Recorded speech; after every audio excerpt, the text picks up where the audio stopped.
Let's now take another example of cash book. Here first entry is cash in hand. Cash in hand is 1700. तो इसकी entry पहले हमने सोचनी है journal में. जर्नल में एंट्री क्या पड़ेगी? कैश इन हैंड की, कैश अकाउंट डेबिट. तो इधर भी क्या होता है, कैश बुक जो है ये लेजर की तरह ही होती है. जर्नल में जो एंट्री डेबिट में होगी इधर भी डेबिट में होगी. सबसे पहले तो ये बात समझो, कैश बुक ऊपर लिखी है हमने और इधर भी एंट्री डेबिट की साइड पे, लेफ्ट हैंड साइड परफॉर्मा देखो ये डेबिट का है तो इधर भी डेबिट में. दूसरी एंट्री देखो, पेड टू आर बंसल. इसकी जर्नल एंट्री सोचो पहले. तो जर्नल आर बांसल को पैसे गए हैं तो आर बांसल क्या आ जाएगा? Debit to cash. तो कैश क्या हो गया? क्रेडिट. तो फिर यहाँ कैश बुक में क्रेडिट में एंट्री आएगी इसकी 300, लेकिन नाम उसका आ जाएगा आर बांसल का, by R Bansal. Third entry देखो, डिस्काउंट अलाउड बाय हिम. ये 10 रुपीज डिस्काउंट है तो इसका हम अगर इग्नोर भी कर दें तो that's okay. Next is purchased goods from Goyal and company for cash 400. 400 की हमने चीज़ें परचेज की हैं. यहाँ नाम भी लिखा है, कैश भी लिखा है. अगर कैश ना लिखा होता, नाम लिखा होता तो ये क्रेडिट होना था. अब कैश लिखा है तो इसका मतलब हमने चीज़ें बाय की हैं और कैश जो है वो दिया है. तो ये 400 है तो इसकी एंट्री कहाँ आएगी? इसकी पहले जर्नल की एंट्री सोचो. कैश गया है, गुड्स आई है, purchase account debit to cash. Cash credit था ना जर्नल में, तो यहाँ पे भी कैश जो है क्रेडिट की साइड पे है. ठीक है, लेकिन बाय परचेजेस आ गया. नेक्स्ट एंट्री है रिसीव्ड फ्रॉम आर बंसल. ठीक है, इसका ये 980 हमने लिया है. ठीक है, तो इसकी एंट्री कहाँ पे आएगी? अब सोचो पहले जर्नल की एंट्री.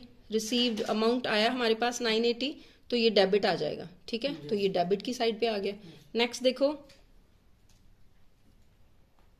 डिस्काउंट अलाउड, इसमें 20 रुपीज, 20 फिर इग्नोर किए हुए हैं. Next is sold goods to Garg and company for cash.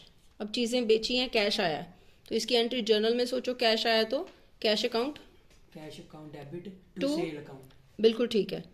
ठीक है, तो इसका फिर एंट्री कैश अकाउंट डेबिट थी तो डेबिट में ही आ जाएगी, टू सेल आ जाएगी. ठीक है, नेक्स्ट देखो, पेड टू एस आंसर. इसमें 295 दिए हैं, तो जब कैश गया है तो क्या आ जाएगा? कैश की एंट्री कहाँ आएगी? क्रेडिट की साइड. Very right. तो फिर हम इधर भी क्रेडिट की साइड पे लिख देंगे. तो इधर लिखेंगे बाय एस आंसर. उसके बाद डिस्काउंट रिसीव्ड 5 रुपीज, ये हम इग्नोर करते हैं. ठीक है, थोड़े बहुत पैसे 5 रुपी 10 रुपी ये काउंट नहीं करते. ठीक है ना. उसके बाद जो है पेड वेजेस. वेजेस पेड की है. वेजेस क्या होता है? जो डेली वर्कर काम करते हैं तो by the end of their work in the evening you pay them amount. Okay, so that is wages. Now paid wages, जो भी एम्प्लॉय हैं, वर्कर हैं आपकी बिजनेस पे, उनको 50 रुपीज दिए हैं. ठीक है, इवनिंग में. तो इसका हमारे पैसे गए हैं, तो इसकी एंट्री बोलो जर्नल की. Very right.